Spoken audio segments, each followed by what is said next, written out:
अस्सलामुअलैकुम दोस्तों और साथियों, उम्मीद है आप लोग खैरियत से होंगे। आज है 2 अगस्त 2021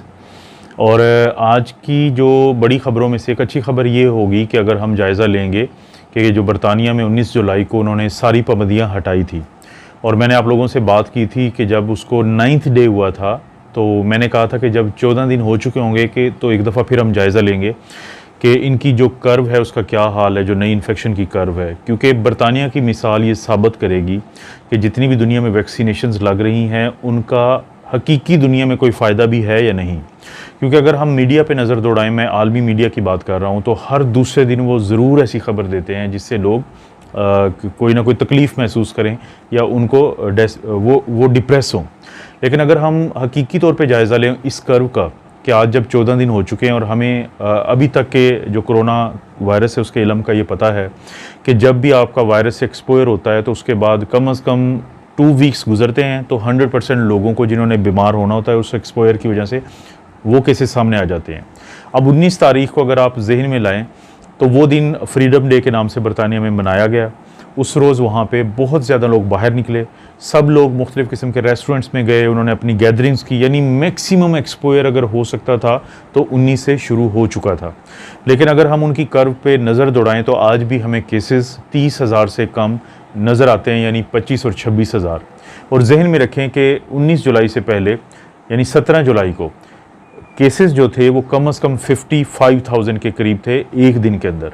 अब इससे यही बात साबित होती है कि जो बरतानवी हुकूमत का ये जो फ़ैसला था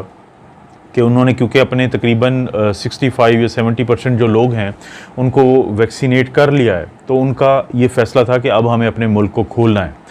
ये बहुत डेयरिंग डिसीजन था, बहुत बहादुराना रिस्की डिसीजन था, लेकिन लगता ऐसे ही है कि ये चीज़ अब साबित हो रही है कि जो वैक्सीनेशन का अमल है उससे लोगों को फ़ायदा बहुत ज़्यादा होता है। और आखिर में एक ये बात कि जब कोई और बात लोगों को समझ नहीं आ रही है तो वो सब ये कह रहे हैं कि क्योंकि बरतानिया में स्कूल्स बंद हैं तो इसलिए केसेस नीचे हैं और जैसे ही स्कूल्स खुलेंगे तो उसके बाद ये केसेस ऊपर आ जाएंगे। मेरा ख्याल है कि शायद ऐसा नहीं है। लगता ऐसे ही है कि जो वैक्सीनेशंस हैं उन्होंने उस चेन को, उस साइकिल को तोड़ दिया है बरतानिया में, कि जिसकी वजह से लोग बीमार और बीमार होने के बाद हस्पतालों में जा रहे थे, तो काफ़ी ज़्यादा उनको उनकी वैक्सीनेशंस का फ़ायदा हुआ है। और आप लोगों के लिए एक अच्छी खबर शाया हुई है new England journal of medicine में। 28 जुलाई का जो उनका ये शुमारिया है या जो उनका पेपर होता है, ये मेडिकल का बहुत अच्छा जरीदा है, तो उन्होंने ये शाया की है और इसका हवाला दिया है दी नेचर नामी एक साइंसी जरीदे ने। उन्होंने बताया है कि तकरीबन 11,500 लोगों पर एक स्टडी हुई। उन लोगों को फाइज़र की वैक्सीन लगी थी, फुली वो वैक्सीनेटेड थे और जनवरी से लेके अप्रैल तक यानी 4 महीने उनकी टेस्टिंग की गई एंटीबॉडीज़ की। तो एक चीज़ सामने आई, 11,500 में से 39 जो लोग थे उनको या तो अलामत थी नहीं और सिर्फ उनका PCR पॉजिटिव आया अप्रैल के बाद, या फिर उनको इंतहाई हल्की अलामत थी, यानी 39 ब्रेक थ्रू इन्फेक्शंस थी। अब ये जो 39 ब्रेक थ्रू इन्फेक्शंस थी, इनमें से 22 लोगों की एंटीबॉडीज़ पहले भी चेक की गई और PCR पॉजिटिव आने के बाद भी चेक की गई और इनका मुकाबला किया गया 104 ऐसे लोगों से कि जिनकी उम्रें इन्हीं लोगों की उम्रों की तरह थी, उतनी ही एज थी, वैसे ही रिस्क फैक्टर थे, लेकिन उन लोगों को ब्रेक थ्रू इन्फेक्शंस नहीं हुई थी। तो क्या फ़र्क सामने आया? फ़र्क ये सामने आया कि जिन लोगों में एंटीबॉडीज़ ज़्यादा बनी होती हैं तो उनके अंदर ब्रेक थ्रू इन्फेक्शंस जो है उसके चांसेस कम होते हैं। अगरचे ये एक ख़ास लेवल तो नहीं बता सके कि इस लेवल से ऊपर अगर एंटीबॉडीज़ ज़्यादा हैं तो आपको चांसेस कम हैं कि आपको ब्रेक थ्रू इन्फेक्शंस होगी या वैक्सीन लगने के बावजूद इन्फेक्शन होगी। लेकिन एक चीज़ बहुत क्लियर नज़र आई स्टडी में कि जितनी ज़्यादा एंटीबॉडीज़ होंगी उतना कम चांसेस हैं कि इन्फेक्शन के। अब एंटीबॉडीज़ पे एक बहस है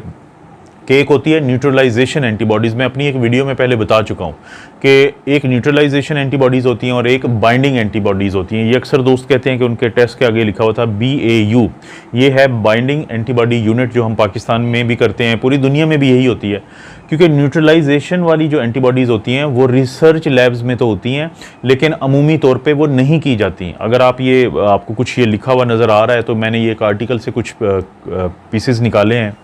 कि जो न्यूट्रलाइजेशन एंटीबॉडीज़ है उनको रूटीन में लैब में करना बहुत मुश्किल होता है। फ़र्क क्या होता है? जो न्यूट्रलाइजेशन एंटीबॉडीज़ हैं जब ये अटैच होती हैं कोरोना वायरस की स्पाइक प्रोटीन के साथ,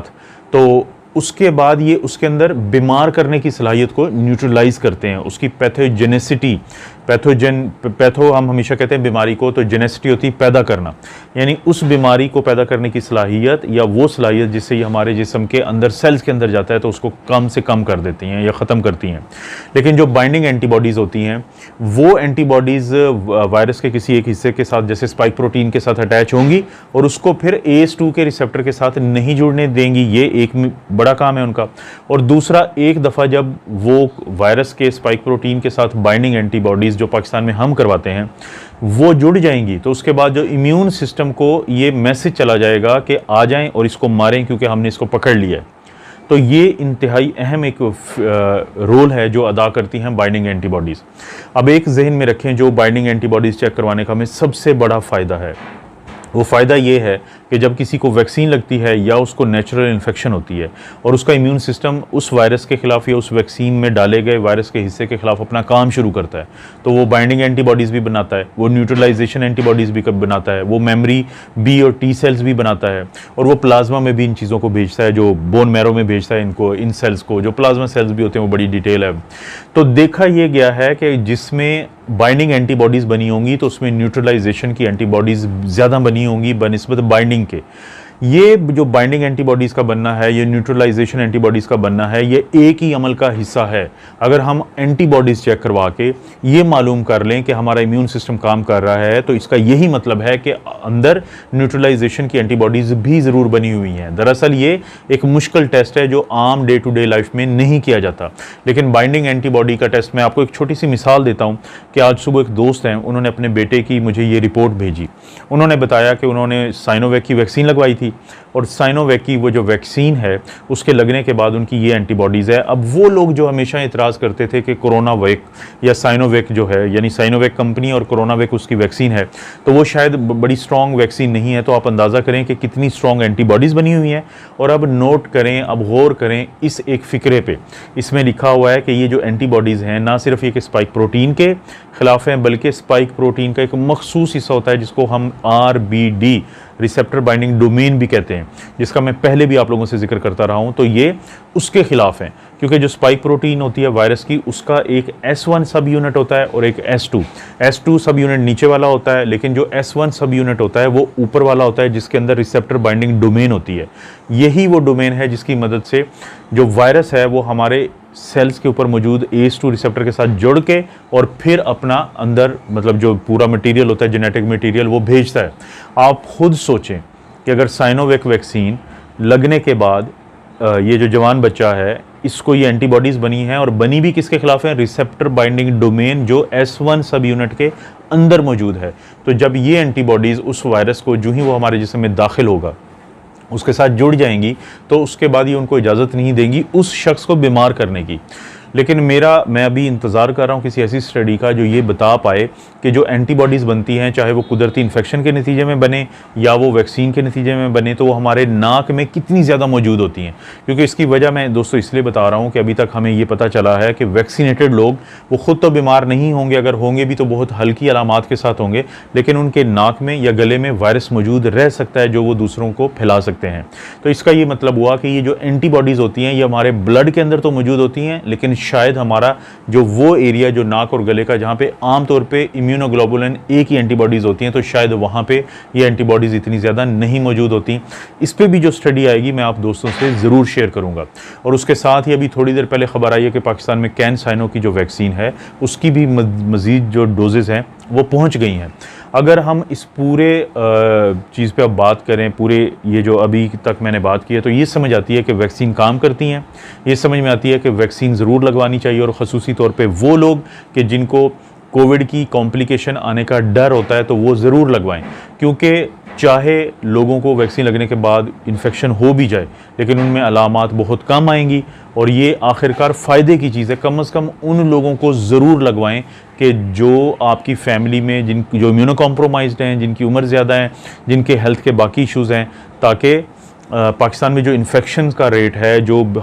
हॉस्पिटल्स में दाखिले का रेट है वो कम से कम हो सके। गुज़िश्ता 24 घंटे में भी पाकिस्तान में जो केसेस हैं वो 4,858 आए हैं और गुज़िश्ता 24 घंटे में बदकिस्मती से 40 जो लोग हैं वो अपनी जान से गए हैं कोरोना की इसी इन्फेक्शन की वजह से। और इसी साइकिल को हमने भी बरतानिया के लोगों की तरह ब्रेक करना है और पाकिस्तान में जो लगने वाली वैक्सीनेशंस की तादाद है वो तकरीबन 9 और 10 लाख 24 घंटे में लग रही है, जो कि एक बहुत अच्छी तादाद है। और अगर इसी स्पीड से और इतने ही तादाद में लोगों को वैक्सीन लगती रहे तो जो टारगेट हमें 1 साल में पूरा होना है, उम्मीद यही है कि वो 6 से 8 महीने में हमें वो टारगेट मिल जाएगा। और जैसे जैसे वैक्सीनेशंस की तादाद बढ़ेगी, चाहे डेल्टा वेरिएंट ही क्यों ना हो, तो उस वेरिएंट के ख़िलाफ़ भी ये वैक्सीन्स बहुत कारआमद रहेंगी। क्योंकि आखिरी मैं आप एक बात बताता हूँ, एक चीज़ होती है जिसको हम कहते हैं अफिनिटी मैच्योरेशन। जो अफिनिटी मैच्योरेशन होती है उसमें क्या होता है कि जो आपकी एंटीबॉडीज़ होती हैं, ये जो आपका इम्यून सिस्टम होता है, वो भी वायरस की तरह, वो भी वेरिएंट की तरह अपने आप को तब्दील करता है इन वेरिएंट्स के ख़िलाफ़। और दूसरा, कोई भी वेरिएंट अपने आप को जितना मर्जी तब्दील कर ले, लेकिन वो कुछ अपने बेसिक ऐसी चीज़ें होती हैं जिनकी वजह से वो रेप्लिकेट करता है, जिनकी वजह से उसकी अफजाइश होती है, तो वो उनको तब्दील नहीं कर सकता। और इसी मजबूरी का फ़ायदा उठाता है हमारा इम्यून सिस्टम। यही वजह है कि हर साल चाहे इन्फ्लुएंज़ा आए, लेकिन पहले से मौजूद लोग जिनका इम्यून सिस्टम पहले ही तैयार होता है, बेहतर होता है, चाहे उनको वैक्सीन ना लगी हो, तो वो बहुत अच्छे तरीके से इन वेरिएंट्स पे भी काबू डालता है। और यही वेरिएंट जो डेल्टा वेरिएंट है, इस पे काबू डालेंगी हमारी यही वैक्सीन, यही हमारा इम्यून सिस्टम, यही वो लोग जो पहले से बीमार हुए थे उनको री इन्फेक्शन से बचाएगा। और अभी तक री इन्फेक्शन के केसेस इंतहाई कम हैं, अगर हैं भी तो उनको अलामात कम हैं, और अगर अलामात हैं भी तो वो इतनी ज़्यादा नहीं है कि उनकी वजह से लोगों को हॉस्पिटल में जाना पड़े। लेकिन ज़रूर याद रखें कि वो लोग जिनको वैक्सीन लगने के बावजूद फ़ायदा नहीं हुआ, उनके इम्यून सिस्टम ने रिस्पॉन्स नहीं किया, वो इतने ही ज़्यादा कोविड का शिकार हो सकते हैं जितने वो लोग जिनको वैक्सीन नहीं लगी होगी। तो इसलिए अपने स्टेटस को ज़रूर जानें। लोग मेरे साथ शेयर करते हैं, मुमकिन हद तक मेरी कोशिश होती है कि मैं वॉइस नोट्स के ऊपर बात करना थोड़ा मुश्किल होता है बिज़ी होने की वजह से, लेकिन वॉइस मैसेज पे मेरी कोशिश होती है कि लोगों को जिस हद तक मैं हेल्प आउट कर सकूँ तो मैं करने की कोशिश करता हूँ। आप अपना और अपनी फैमिली का ख्याल रखें। अल्लाह ताला आपको और आपकी फैमिली को हर किस्म की बुराई, बीमारी और आजमाइश से महफूज रखे।